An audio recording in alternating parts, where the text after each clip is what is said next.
ভারতে বিতর্কিত ওয়াকফ বিল পাশ এই ব্যাপারে কিছু বলবেন কি?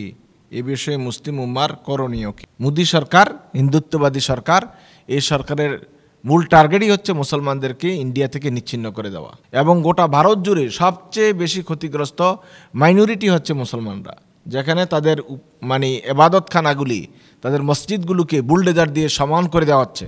এবং গত হোলির সময়ে কিভাবে মুসলমানদের দাঙ্গা লাগানো হয়েছে গুজরাটে এবং বিভিন্ন প্রদেশগুলোতে সারা ভারত জুড়ে, এটা আমরা সবাই জানি। ভারতবর্ষে হাজার হাজার ওয়াকফ স্টেট রয়েছে যেগুলি মুসলমানদের কল্যাণে মুসলমান দানশীল ব্যক্তিরা দান করে গিয়েছেন।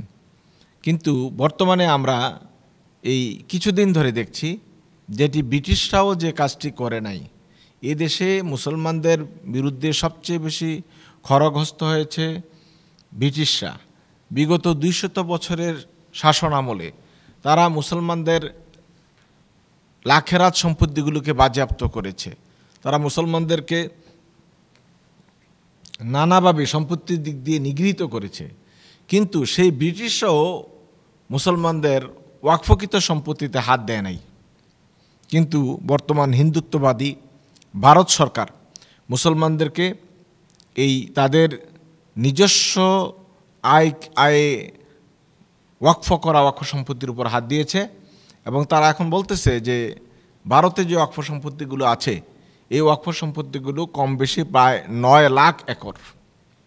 তো এই 9 লাখ একরের দায়ভার এদের পরিচালনার দায়িত্ব ভারত সরকার নিতে চায়, মুসলমানদেরকে এখান থেকে উচ্ছেদ করতে চায়। এবং তারা বলছে ভারতে যতগুলো সরকারের নিয়ন্ত্রণের বাইরে যে জমিগুলি আছে, সেই জমিগুলোর মধ্যে মুসলমানদের যেই ল্যান্ড ব্যাংক, এটা 3য় বৃহত্তম ল্যান্ড ব্যাংক। সুতরাং এটাকে কোনো না কোনোভাবে হাতিয়ে নেওয়ার চিন্তা করা হচ্ছে। এবং একটা বিল নিম্ন আদালতে পাশও হয়ে গিয়েছে, আমরা দেখতে পেয়েছি। কিন্তু এটা বলা হচ্ছে না যে আমাদের ইসলাম ধর্মে যেমন ওয়াকফের ব্যবস্থা আছে, হিন্দু ধর্মেও দেবোত্তর সম্পত্তির একটি ব্যবস্থা আছে। দেবোত্তর সম্পত্তি এটা হলো ওয়াকফ সম্পত্তির মতোই একটি বিষয়। এই দেবোত্তর সম্পত্তিগুলোর ব্যাপারে কোনো সাউন্ড করা হচ্ছে না, কোনো কিছু বলা হচ্ছে না। অথচ যদি আপনারা দেখেন, তথ্য হিসাব নেন, তাহলে দেখবেন হিন্দুদের দেবোত্তর সম্পত্তি ভারতবর্ষে মুসলমানদের কয়েকশো গুণ বেশি। ওগুলোর ঠিক কোনো ব্যবহারও হয় না, তসরুফ হচ্ছে বিভিন্ন রকমের, সেখান থেকে লুটেরারা লুট করে নিয়ে যাচ্ছে। এবং সেখানে শুধুমাত্র 2 জনের কথা যদি আমরা বলি, ভারতের একজন শ্রেষ্ঠ আসারাম বাপু, তার যে ট্রাস্টি সম্পত্তি আছে, এই ট্রাস্টি সম্পত্তি বা দেবোত্তর সম্পত্তির পরিমাণ হলো 10,000 একর। এটা আমরা একজন ব্যক্তির কথা বললাম। ঠিক তেমনিভাবে ভারতে আরেকজন আছে, তার নাম হলো রাম রহিম। সে এখন জেলখানায় আছে, দুজনেই জেলখানায় আছে। এ রাম রহিমের দেবোত্তর সম্পত্তির পরিমাণ হলো 7,500 একর। আমরা শুধু 2 জন হিন্দুর তাদের দেবোত্তর সম্পত্তি বা ট্রাস্টি সম্পত্তির একটা হিসাব দিলাম। এই পুরো ভারত জুড়ে যদি এটি হিসাব করা হয়, তাহলে কত শত একর, হাজার হাজার একর হবে, এটা সহজেই অনুমেয়। ভারত সরকার কিন্তু এই সমস্ত দেবোত্তর সম্পত্তি সম্পর্কে কিছু বলছেন না, বলছেন মুসলমানদের সম্পত্তির ব্যাপারে, ওয়াকফ সম্পত্তি সম্পর্কে। অথচ ব্রিটিশরা পর্যন্ত পাক ভারত উপমহাদেশে বিভিন্ন লাখেরাত সম্পত্তিকে বাজেয়াপ্ত করলেও মুসলমানদের ওয়াকফ সম্পত্তিতে হাত দেয় নাই। মোদী সরকার হিন্দুত্ববাদী সরকার, এই সরকারের মূল টার্গেটই হচ্ছে মুসলমানদেরকে ইন্ডিয়া থেকে নিচ্ছিন্ন করে দেওয়া। এবং আপনারা দেখতে পেয়েছেন যে আসামে হাজার হাজার মসজিদ মাদ্রাসা ভেঙে দেওয়া হয়েছে, বন্ধ করে দেওয়া হয়েছে।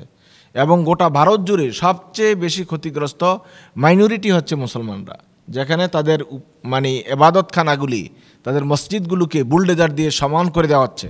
এবং গত হোলির সময়ে কিভাবে মুসলমানদের দাঙ্গা লাগানো হয়েছে গুজরাটে এবং বিভিন্ন প্রদেশগুলোতে সারা ভারত জুড়ে, এটা আমরা সবাই জানি।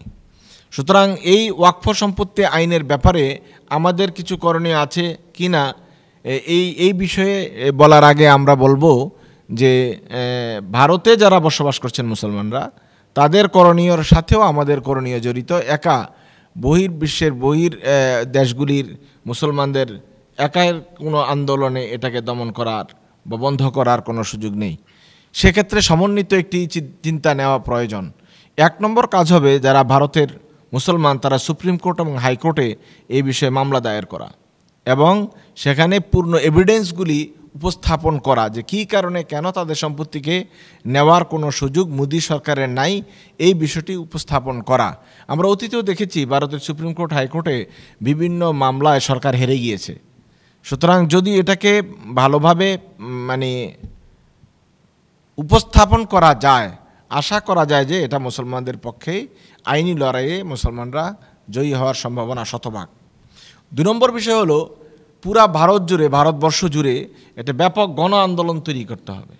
যেই গণ আন্দোলনের মাথায় মোদী সরকার আত্মসমর্পণ করে মুসলমানদের ওয়াকফ সম্পত্তিকে ফেরত দিতে বাধ্য হবে। এটা আমরা দেখেছি গত কিছুদিন আগে ইন্ডিয়াতে একটা আন্দোলন হয়েছে, সেটা হলো কিষাণ আইন করেছিল সরকার। এই কিষাণ আইন বা বিল পাশ করার জন্য নিম্ন আদালতে উচ্চ আদালতে যখন পাশ হয়ে গেল, কৃষকরা মিলে পুরা ভারত জুড়ে একটি গণ আন্দোলনের ডাক দিয়েছিল এবং এই গণ আন্দোলনের কাছে নতি স্বীকার করে নতজানু হয়ে মোদী সরকার এই কিষাণ বিলটাকে স্থগিত করতে বাধ্য হয়েছে। মুসলমানরা যদি এমন চাপ সৃষ্টি করতে পারে তাহলে এটাই হবে মুসলমানদের জন্য প্লাস পয়েন্ট। আর যদি এটা করতে না পারে ধীরে ধীরে কিন্তু মুসলমানদের অবস্থা আরও খারাপ হবে, তারা কোণঠাসা হয়ে যাবে, এটাই হলো স্বাভাবিক বিষয়।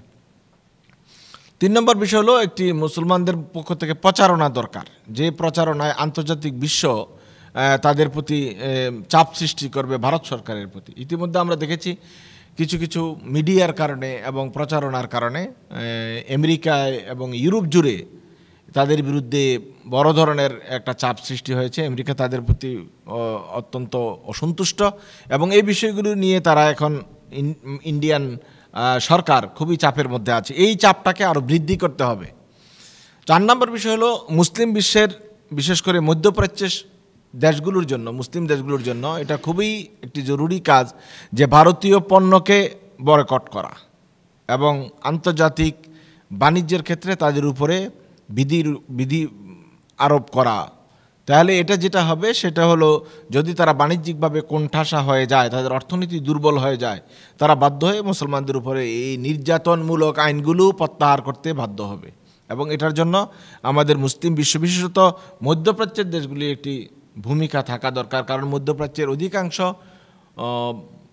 কাঁচামাল, বিশেষ করে তরি তরকারি বা এই ধরনের জিনিসগুলো, নিত্য ব্যবহার্য জিনিসগুলো মধ্যপ্রাচ্যে ইন্ডিয়া থেকে আমদানি করা হয়। আর এগুলো পচনশীল দ্রব্য, এগুলো যদি মধ্যপ্রাচ্য বা ওই দেশগুলো নেওয়া বন্ধ করে দেয় সেটার জের কিন্তু ভারতকে দীর্ঘদিন ধরে পোহাতে হবে এবং সেখানে আরেকটা কৃষক আন্দোলন তৈরি হবে। যেমনটি দেখেছি আমরা বাংলাদেশে, তারা পেঁয়াজ দিবে না বলেছে, আমরা আর আনি নাই। না আনার কারণে এখন পশ্চিমবঙ্গ সহ সব জায়গায় মোদি বিরোধী আন্দোলন আমাদের সামনে একেবারে প্রতীয়মান। 4 নম্বর বিষয় হলো বাংলাদেশ সহ পৃথিবীর সকল দেশে যেখানে মুসলমান সংখ্যাগরিষ্ঠ আছে বা মুসলমানরা দেশ পরিচালনা করে, তাদের এখন উচিত তাদের দেশে বসবাসকারী হিন্দু সম্প্রদায়ের সম্পত্তি বা দেবোত্তর সম্পত্তিগুলোকে বাজেয়াপ্ত করা। মোদী সরকার যা করেছে তার বিপরীত একটা আইন তৈরি করা। মোদী সরকার যদি মুসলমানদের ওয়াকফ আইনকে উপেক্ষা করে বাজেয়াপ্ত করে, তাহলে বাংলাদেশ সহ পৃথিবীর সকল মুসলিম রাষ্ট্রের এটি একটি জরুরি সিদ্ধান্ত নেওয়া উচিত। তারাও তাদের দেশে যারা হিন্দু সম্প্রদায় আছে তাদের সম্পদগুলোকে বাজেয়াপ্ত করা এবং বাজেয়াপ্তের জন্য আইন প্রণয়ন করা, বাস্তবায়ন করা।